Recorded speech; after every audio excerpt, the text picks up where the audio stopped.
Hello बच्चों, welcome again to bio learners academy. मैं फैज़ अपने चैनल पे आपका फिर से वेलकम करता हूँ।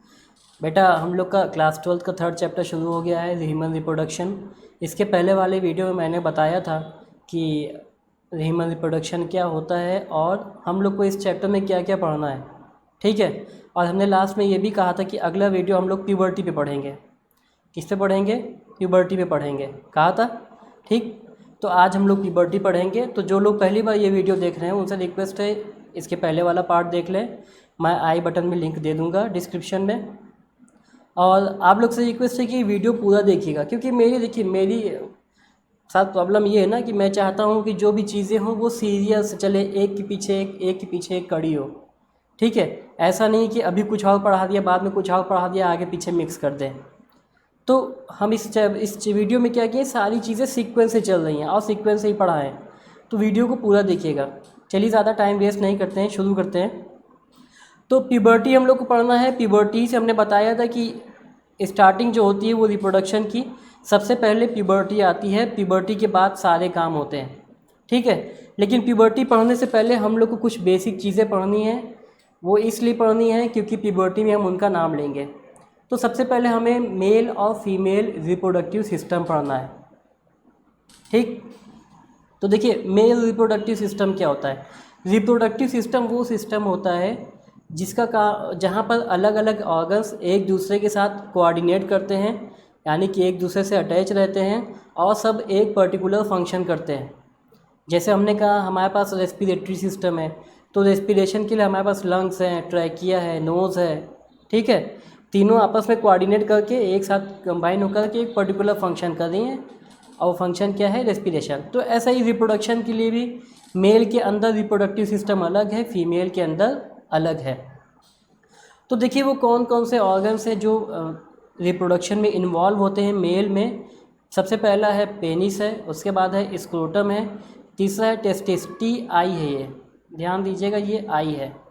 ठीक है। टेस्टिस है, इपिडाइडिमिस है, वास डिफरेंशिया है, प्रोस्टेट ग्लैंड है, सेमाइनल वेसाइकल है। ठीक। ये सारे जो छोटे छोटे ऑर्गन्स हैं ये पार्टिसिपेट करते हैं मेल रिप्रोडक्टिव सिस्टम में। ठीक है। इनका काम क्या होता है? इनका काम होता है मेल गैमीट को बनाना। मेल गैमीट हमने बताया था स्पर्म होता है। क्या होता है? स्पर्म होता है। स्पर्म को बनाना, उसको स्टोर करना, उसको फीमेल बॉडी में ट्रांसफ़र करना, ये सारे मिल करके यही काम करते हैं। स्पर्म को बना के स्टोर करके और फीमेल बॉडी में ट्रांसफ़र करते हैं। ठीक है। और एक इम्पॉर्टेंट चीज़ क्या है, पहले इनका आप डायग्राम में समझ लीजिए। ये देखिए, एक मस्कुलर ऑर्गन है, पेनिस है। ये बॉडी के बाहर निकला हुआ होता है एब्डोमिनल कैविटी से। और इसका दो काम होता है। पहला काम क्या है?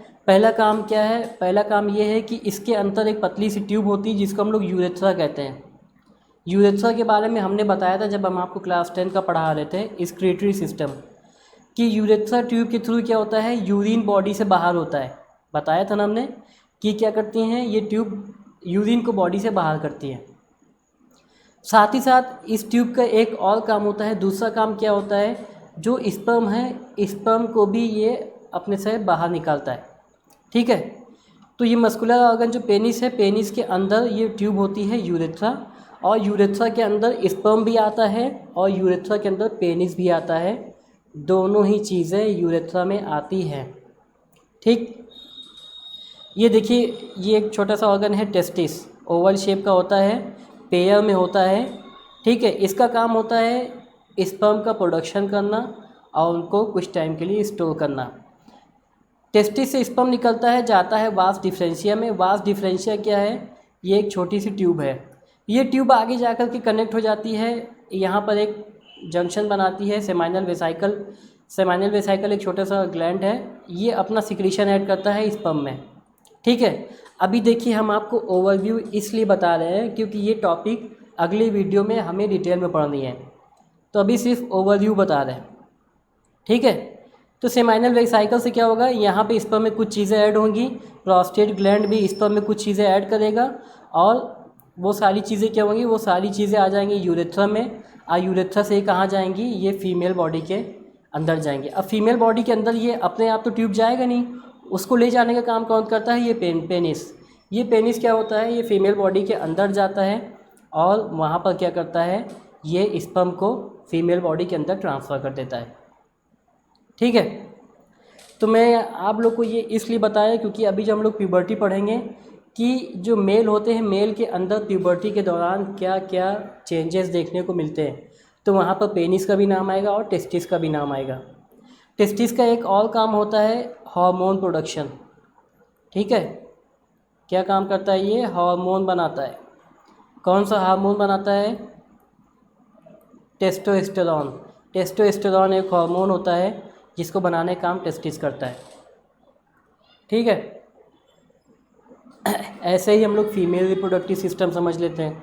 फीमेल रिप्रोडक्टिव सिस्टम में एक इंटरनल स्ट्रक्चर होता है, एक एक्सटर्नल स्ट्रक्चर होता है। इंटरनल स्ट्रक्चर वो स्ट्रक्चर होते हैं जो फीमेल बॉडी के अंदर होते हैं, जैसे कि वेजाइना होता है, यूट्रस होता है, फैलोपियन ट्यूब होता है और ओवरी होती है।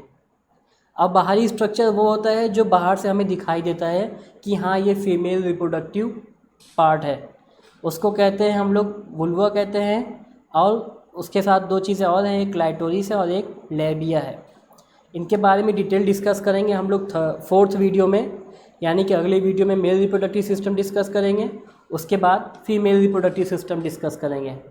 और साथ ही साथ क्या है, जैसे मेल रिप्रोडक्टिव सिस्टम में टेस्टिस क्या कर रहा था? टेस्टिस हार्मोन बना रहा था, वहाँ पर वो टेस्टोस्टेरोन हार्मोन बना रहा था। उसी तरीके से यहाँ पर ये जो ओवरी होता है, ये ओवरी भी क्या करता है? ये ओवरी भी सिक्रीट करता है हार्मोन को, जैसे कि एस्ट्रोजन है, प्रोजेस्टेरॉन है। ठीक है, ये दोनों हार्मोन को कौन सिक्रीट करता है? ओवरी सिक्रीट करता है। ठीक, यहाँ पर देखिए ये डायग्राम है फीमेल रिप्रोडक्टिव सिस्टम का। यहाँ पे एक ओपनिंग होती है, ठीक, वेजाइना कहलाती है। यहाँ पर एक गेट होता है, एंट्री गेट, इसको सर्विस कहते हैं। और ये जो पार्ट है हमारा, ये जो पूरा हिस्सा है, ये पूरा हिस्सा कहलाता है यूट्रस। ये यूट्रस वही जगह होती है जहाँ पर जाइगोट बनता है, सॉरी जाइगोट तो बन के आता है यहाँ पर basically. Embryo develop, zygote develop होकर के एम्ब्रियो बनाता है, एम्ब्रियो डेवलप होकर के बेबी बनाता है, और बेबी इसी यूट्रस में ही डेवलप होता है, बड़ा होता है। ठीक है, यहाँ पर दो छोटे छोटे ऑर्गन्स होते हैं जिनको ओवरी कहते हैं। ओवरी का काम क्या होता है? जो फीमेल गैमीट होता है, एग का फॉर्मेशन करना, एग को बनाना। वो एग जब यहाँ पर बनता है तो यहाँ से आ जाता है फैलोपियन ट्यूब में। ये ट्यूब दो ठो होती है, फैलोपियन ट्यूब कहलाती है। ठीक है, तो होता क्या है, पेनिस क्या करेगा? यहाँ वेजाइना में यहाँ पर ला करके छोड़ देगा स्पर्म को। अब वो स्पर्म क्या होगा? तैरते तैरते जाएगा फैलोपियन ट्यूब में, और यहाँ पर एग रहेगा, एग के साथ फर्टिलाइजेशन होगा, जाइगोट बनेगा, जाइगोट बड़ा होकर के आएगा यूट्रस में, और यूट्रस में वो आकर के ऐसे अटैच हो जाएगा, फिर डेवलप होकर के पूरा का पूरा बेबी डेवलप हो जाएगा इसके अंदर। ठीक है, वो सब डिटेल में डिस्कस होंगी बाद में। तो यहाँ पर देखिए हमने क्या जाना, यहाँ पे हमने ये जाना, ये सारे स्ट्रक्चर्स हैं जो फीमेल में पाए जाते हैं। ठीक, और ये सारे के सारे रिप्रोडक्शन में पार्टिसिपेट करते हैं, रिप्रोडक्टिव सिस्टम का पार्ट है। अब हम लोग जानेंगे प्यूबर्टी। प्यूबर्टी क्या होती है? ठीक है, प्यूबर्टी का सिंपल सा एक मतलब होता है physical change through which a child body mature into an adult body which is capable of sexual reproduction. 10 साल के बाद मेल और फीमेल दोनों की बॉडी में जो चेंज आता है, जो फिज़िकल चेंज होता है, वही कहलाता है प्यूबर्टी। और इस फिज़िकल चेंज से क्या होता है, हमारी बॉडी तैयार हो जाती है रिप्रोडक्शन करने के लिए, सेक्सुअल रिप्रोडक्शन करने के लिए हमारी बॉडी मैच्योर हो जाती है। ठीक है, आपने देखा होगा 10 साल के बाद बच्चों की पर्सनालिटी चेंज हो जाती है, चाहे वो लड़का हो या लड़की हो, उनकी पर्सनालिटी चेंज होती है। जैसे उनकी हाइट बढ़ जाएगी, उनकी मसल्स ग्रोथ हो जाएगी, साथ ही साथ उनकी आवाज़ चेंज हो जाएगी, बहुत से चेंजेस आते हैं, आगे हम लोग पढ़ेंगे। ठीक है, तो ये जो चेंज का पीरियड है, यही पीरियड कहलाता है प्यूबर्टी कहलाता है। क्या कहलाता है? प्यूबर्टी कहलाता है। प्यूबर्टी से ही सेक्सुअल रिप्रोडक्शन की शुरुआत हो जाती है, या आप कह सकते हैं कि प्यूबर्टी शुरू होने के बाद हम ह्यूमंस के अंदर ये क्वालिटी आ जाती है कि वो सेक्सुअल रिप्रोडक्शन कर सकते हैं। अब प्यूबर्टी देखा गया है कि गर्ल्स में 10 से 14 ईयर्स इसके बीच में प्यूबर्टी शुरू हो जाती है। अब बॉयज़ में 12 से 14 ईयर्स, ठीक है। 12 से 14 साल के बीच में क्या होता है, इनके अंदर चेंजेस देखने शुरू हो जाते हैं, चेंजेस देखने मिल जाते हैं। 14 ईयर्स क्यों करें, सॉरी 18 ईयर्स तक ना, 18 साल में फिर एडल्ट हो जाता है वो बच्चा, ठीक। तो ये जो टाइम पीरियड होता है, इस टाइम पीरियड में मेल और फीमेल दोनों के बॉडी में बहुत सारे चेंजेस आते हैं और वही चेंज कहलाता है प्यूबर्टी। अब यहाँ पर एक क्वेश्चन ये उठता है कि प्यूबर्टी अपने आप तो होगी नहीं, प्यूबर्टी को करने के लिए कोई ना कोई हार्मोन सिक्रीट होता है हमारी बॉडी में, ठीक है। हमारी बॉडी में क्या होता है, हार्मोन एक केमिकल होता है। हार्मोन बेसिकली केमिकल्स होते हैं जो हमारे ब्लड में फ़्लो करते रहते हैं और इनका काम क्या होता है, बॉडी की ग्रोथ और डेवलपमेंट करना, ठीक है।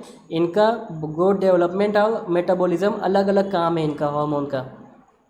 तो देखिए शुरुआत कैसे होती है प्यूबर्टी की। सबसे पहले क्या होता है, सबसे पहले होता है hormone signal from the brain. हमारे ब्रेन का एक पार्ट होता है जिसको हम लोग हाइपोथैलेमस कहते हैं, ठीक है। हमारे ब्रेन का एक पार्ट होता है जिसको हम लोग हाइपोथैलेमस कहते हैं। ये हाइपोथैलेमस क्या करता है, ये हाइपोथैलेमस एक हार्मोन रिलीज़ करता है ब्रेन से। अब ब्रेन से वो कहाँ जाएगा, ब्रेन से वो हार्मोन जाएगा ओवरी में और टेस्टिस में, ठीक है। तो एक हार्मोन सिक्रीट करता है, उसका नाम है gonadotropin releasing hormone, short form में हम लोग GnRH कहते हैं, ठीक। ये हार्मोन क्या करेगा, ये हार्मोन सबसे पहले हमारे हाइपोथैलेमस से निकलेगा और पिट्यूटरी ग्लैंड में जाएगा, ठीक है। हाइपोथैलेमस एक ग्लैंड ब्रेन में है, दूसरी ग्लैंड ब्रेन में है पिट्यूटरी ग्लैंड, ठीक। दोनों ही ग्लैंड ब्रेन में है। तो GnRH क्या करेगा, ये पिट्यूटरी ग्लैंड पे जाएगा और पिट्यूटरी ग्लैंड को स्टिमुलेट करेगा, यानी कि उसको उत्सुक करेगा कि तुम दो हार्मोन को रिलीज़ करो, ठीक है। तो पिट्यूटरी ग्लैंड क्या करेगा, pituitary gland follicle stimulating hormone और ल्यूटिनाइजिंग हार्मोन को रिलीज़ करेगा। कौन से हार्मोन को, फॉलिकल स्टिमुलेटिंग हार्मोन और ल्यूटिनाइजिंग हार्मोन। ये दोनों हार्मोन पिट्यूटरी ग्लैंड से निकलेंगे, हमारे ब्लड में जाएंगे। अब ब्लड से ये टहलते टहलते पहुंच जाएंगे टेस्टिस में और ओवरी में। कहाँ पर पहुंच जाएंगे, टेस्टिस में और ओवरी में।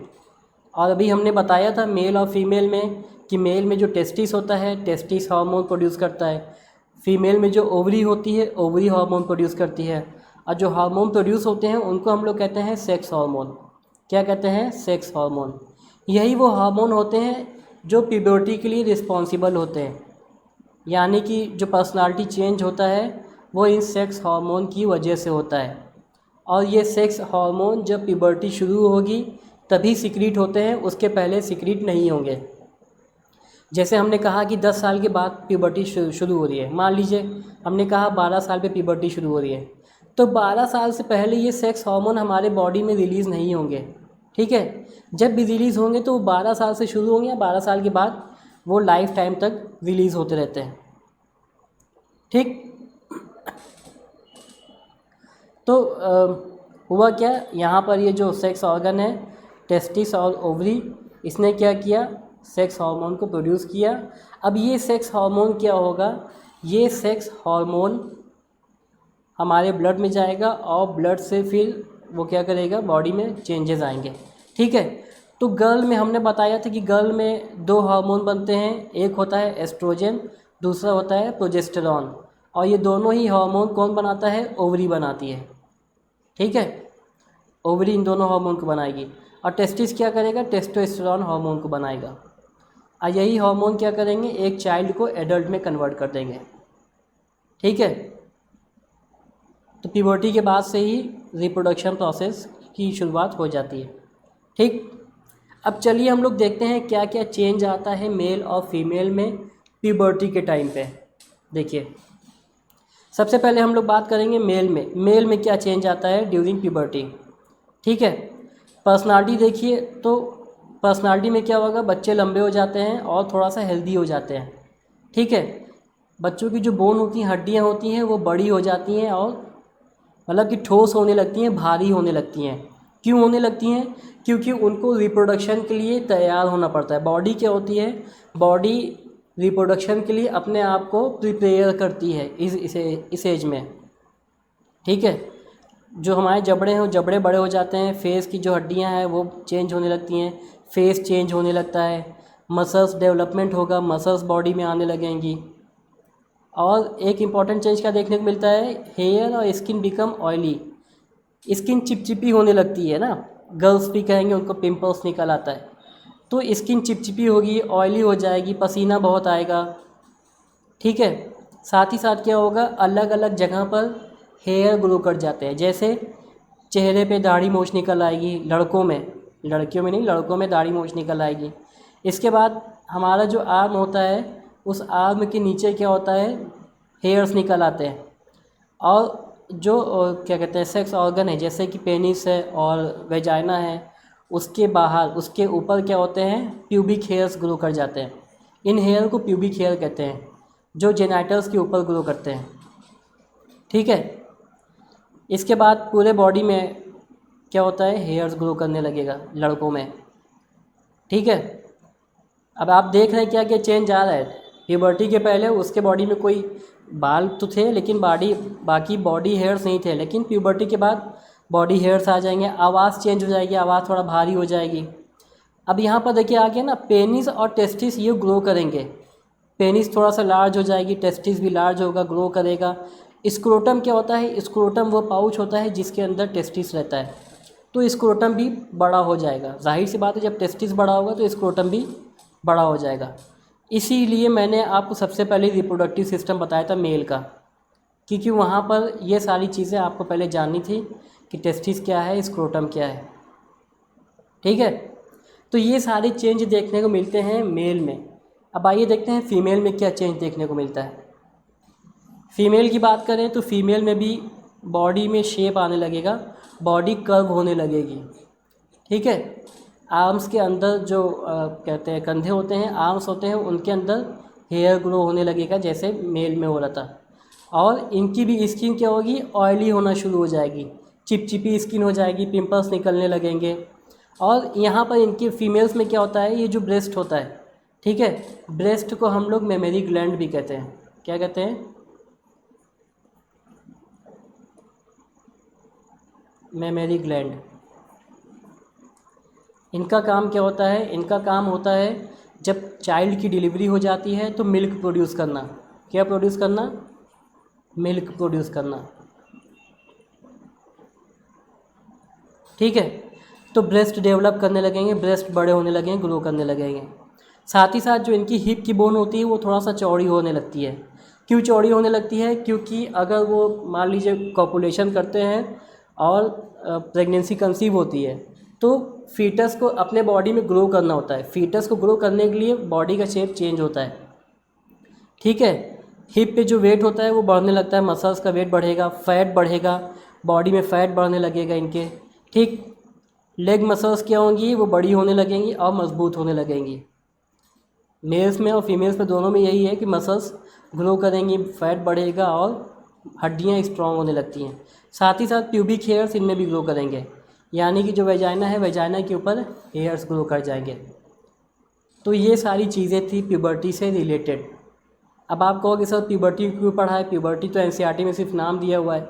देखिए ये जानना इसलिए ज़रूरी है क्योंकि ये जो ह्यूमन रिप्रोडक्शन चैप्टर है ये आपसे रिलेटेड है, ह्यूमन से रिलेटेड है, ठीक है। तो सारी चीज़ें स्टेप बाय स्टेप जानना ज़रूरी है, इसीलिए मैंने पढ़ाया डिटेल में। तो आज के लिए इतना ही था। अब जो नेक्स्ट वीडियो होगा, नेक्स्ट वीडियो में हम लोग पढ़ेंगे मेल रिप्रोडक्टिव सिस्टम, ठीक है, ये पढ़ेंगे मेल रिप्रोडक्टिव सिस्टम। आज के लिए इतना ही था। वीडियो अच्छा लगा होगा तो वीडियो को लाइक करिएगा, शेयर ज़रूर करिएगा, ठीक, किसी की भी काम दे सकता है ये वीडियो, शेयर करिएगा। और चैनल पे पहली बार आए तो चैनल को सब्सक्राइब ज़रूर करिएगा।